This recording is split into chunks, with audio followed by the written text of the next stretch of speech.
अस्सलाम वालेकुम जी। तो साइंस कंसेप्ट गुरु में खुश आमदीद। लास्ट टाइम हम लोगों ने डिस्कस किया था वायरसेस के बारे में और कोरोना वायरस के बारे में। आज हम बायोनोमियल नोमेनक्लेचर के बारे में डिस्कस करेंगे, ठीक है। तो अपने अपने बुक्स ओपन करें, कॉपी पेन से साथ लेकर बैठें। ये डिस्कवर किसने किया था? कार्ल लाइनस ने, ठीक है। इसकी डेफिनेशन हमारे पास क्या आती है? ऑर्गेनिजम्स को साइंटिफिक नेम देना, ठीक है। जितने भी ऑर्गेनिज्म है उनको साइंटिफिक नेम देना। ये सिस्टम हमारे पास बायोनोमियल नोमेनक्लेचर कहलाता है, ठीक है। यानी इसकी डेफिनेशन हमारे पास system of giving scientific names to organism. Organism को साइंटिफिक नेम देना बायोनोमियल नोमेनक्लेचर कहलाता है, ठीक है। ये जो नेम है साइंटिफिक नेम दो हिस्सों पे मुश्तमिल होता है। एक फर्स्ट पार्ट कहलाता है, दूसरा सेकंड। जो फर्स्ट पार्ट है उसके अंदर हम जीन्स का नेम लिखते हैं, जीनस का। सेकंड पार्ट के अंदर हम स्पीशीज़ का नेम लिखते हैं। ये कुछ एग्जांपल है, ये एमसीक्यू के तौर पे बहुत इंपॉर्टेंट है, शॉर्ट क्वेश्चन के तौर पे भी पूछ ले सकता है, ठीक है।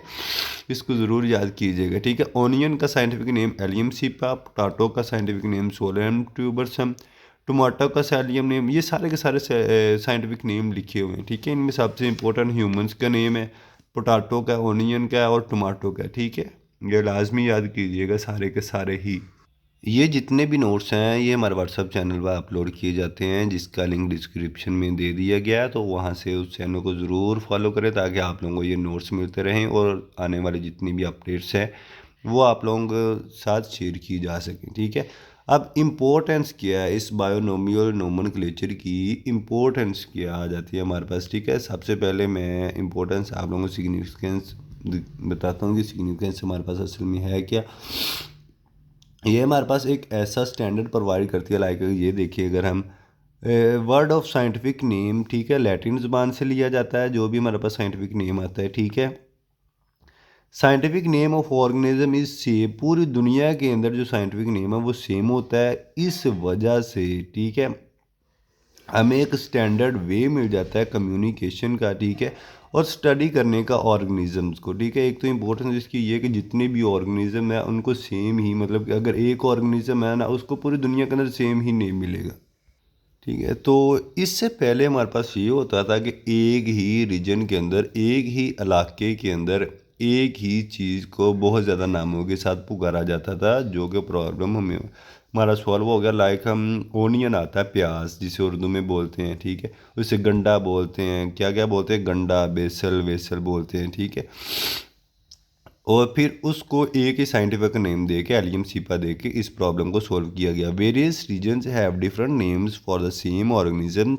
The common name of onion in Urdu is pyaz, but different regions of Pakistan it is also known as ganda, बैसल, वैसल, ठीक है। दूसरे कंट्रीज़ के अंदर इसका कोई और दूसरा नेम भी बोला जाता था, ठीक है। इसी तरह हमारे पास डिफरेंट ऑर्गेनिजम्स के लिए ये था ना, एक ऑर्गेनिज्म के लिए डिफरेंट नेम, फिर डिफरेंट ऑर्गेनिज्म के लिए एक नेम। लाइक हमारे पास in some case several different organisms have the same name, like black bird is use for crow and raven. Raven एक अलहदा है, क्रो अलहदा है, ब्लैक बर्ड अलहदा है, ठीक है।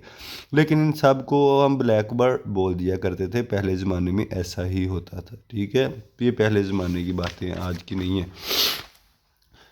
ठीक है। तो सिग्निफिकेंस का फोर्थ पॉइंट हमारे पास क्या है? Common names have no scientific basis, ठीक है। जो कॉमन नेम है वो उनकी कोई साइंटिफिक बेस नहीं थी। लाइक जो वर्टिब्रेट्स के अंदर हमारे पास फ़िश है ना, हम फिश वर्टिब्रेट्स के अंदर ऐसे ऑर्गेनिज्म को इंक्लूड करते हैं आप जिनकी बैकबोन होती है, फिन्स या गिल्स वगैरह होते हैं। जो अब हमारे पास फ़िश आ जाती है ना, फ़िश पहले हम सिल्वर फिश के, रे फिश, जेली फिश, ये पहले हम इनको फ़िश की कैटेगरी के अंदर रखते थे अब, लेकिन अब हम लोगों ने इनको डिफरेंट कर दिया क्योंकि इनके अंदर कोई बैकबोन नहीं होती, वर्टिब्रेट्स नहीं है ये। अब इनको कहा जाता है कि ये वर्टिब्रेट्स नहीं है। रूल्स क्या हैं? ये बहुत इजी हैं, इनको अच्छे से समझिएगा, ईच एंड एवरी पॉइंट, ठीक है। नोमेनक्लेचर का ये लॉन्ग क्वेश्चन के तौर पे पूछा जा सकता है जी। तो हम स्टार्ट करने लगे हैं रूल्स ऑफ बायोनोमियल नोमेनक्लेचर को। तो पहला रूल हमारे पास साइंटिफिक नेमिंग के लिए जो लफ्ज़ है ना, ठीक है, जितने भी लफ्ज़ हैं वो लतीनी ज़ुबान के होने चाहिए, ठीक है। दूसरा नेम ये है कि जितने भी साइंटिफिक नेम है वो दो हिस्सों पर मुश्तमिल होने चाहिए, एक जीनस पार्ट और दूसरा स्पीशीज़ का पार्ट, ठीक है। एक जीनस पार्ट, दूसरा हमारे पास जीन्स स्पीशीज़ का।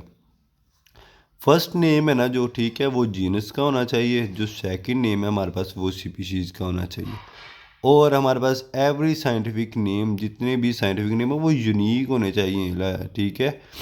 द सेम नेम नहीं होना चाहिए डिफरेंट ऑर्गेनिजम्स के लिए, एक ही नाम बहुत ज़्यादा ऑर्गेनिज्म के लिए नहीं होना चाहिए, ठीक है। और पांचवा पॉइंट है, जब हम इनको प्रिंट कर रहे होते हैं ना, ठीक है, किसी भी मतलब कि टाइप कर रहे होते हैं कंप्यूटर के अंदर, तो साइंटिफिक नेम को हम लोगों ने इटालियन, हम लोग तो सीधा सीधा लिख देते हैं ना, ठीक है, ABC। ये हमारे पास इटालियन नहीं है। जो इटालियन है वो थोड़ा टेढ़ा करके लिखते हैं, ABC। ये आप लोगों ने देखी होगी। इस तरह हम लोगों ने कंप्यूटर के अंदर इसको इटैलिक के अंदर लिखना है। जब हैंड से इसे लिखना है तो हम लोगों ने क्या करना है, इनके नीचे एक अंडरलाइन लाइन लगा देनी है। लाइक हमारे पास होमो होमोस्पियंस, मैं लिखने लगा हूँ, होमो है ना, ठीक है, ये हमारे पास जीनस का नेम है। इसके नीचे लाइन सेपरेट लगानी है। जो हमारे पास स्पेन है ना, दूसरा जो भी है, ठीक है, उसके नीचे एक डिफरेंट लाइन लगानी है, जो भी हमारे पास फर्दर आएगा, ठीक है। इन दोनों के अंदर सेपरेट एक लाइन लगा देनी है। अगर हम पूरे के पूरे टॉपिक को एक छोटी सी समरी के अंदर देखें तो हमारे पास जो बायनोमियल क्लेचर है उसका नाम डेफिनेशन, हमारे पास ऐसा सिस्टम जो कि ऑर्गेनिज्म को साइंटिफिक नेम देता है, ठीक है।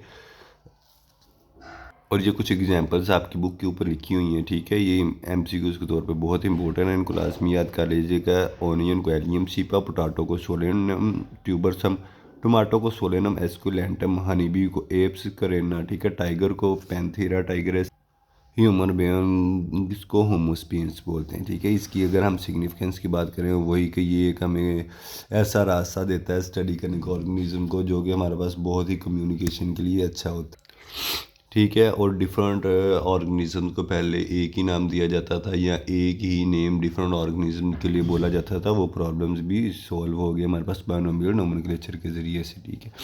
रूल्स बहुत इंपॉर्टेंट है, ठीक है। सबसे पहला रूल है कि जितने भी अल्फाज है वो लैटिन लैंग्वेज से निकलने चाहिए, होने चाहिए, ठीक है।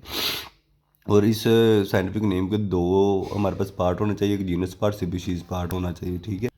इसके दो पार्ट्स होने चाहिए, एक जीनस दूसरा स्पीशीज़, ठीक है। लास्ट टाइम हम लोगों ने डिस्कस तो किया था, जो फर्स्ट पार्ट है वो जीन का होना चाहिए, सेकंड पार्ट स्पीशीज़, लेकिन हम लोगों ने ये डिस्कस नहीं किया था। जो फर्स्ट पार्ट है वो हमेशा कैपिटल लेटर से स्टार्ट होना चाहिए, जो सेकंड पार्ट है हमारे पास वो स्मॉल लेटर से। लाइक हमारे पास ये होमो है ना, इसका पहला देखें लफ्ज़ कैपिटल से, दूसरा जो पार्ट है उसका स्मॉल होना चाहिए, ठीक है। नेम शुड भी यूनिक होना चाहिए, ठीक है, ये भी याद रखें। और प्रिंटिंग के लिए ये देखिए इटैलिक्स के अंदर मैंने लिखने की कोशिश की, थोड़ा टेढ़ा करके, ठीक है। जब ये हैंड रिटन लिखना तो उनके नीचे एक अंडरलाइन लाइन लगा देनी। ये सारे का सारा हमारे पास था बायोनोमियल नोमेनक्लेचर का पूरा कंप्लीट टॉपिक, ठीक है। अगर कोई भी समझ ना आई हो तो कमेंट कर लेना, अगर कुछ भी समझ ना आया हो तो कमेंट करें, ठीक है। अच्छा लगा हो तो लाइक करें, सब्सक्राइब करें। और ये सारे के सारे नोट्स व्हाट्सएप चैनल के ऊपर अपलोड किए जाते हैं, ठीक है। अगर किसी को भी ये नोट्स चाहिए तो उस चैनल को लाजमी फॉलो करें, ठीक है। अल्लाह हाफिज़। उसका लिंक डिस्क्रिप्शन में दे दिया गया है।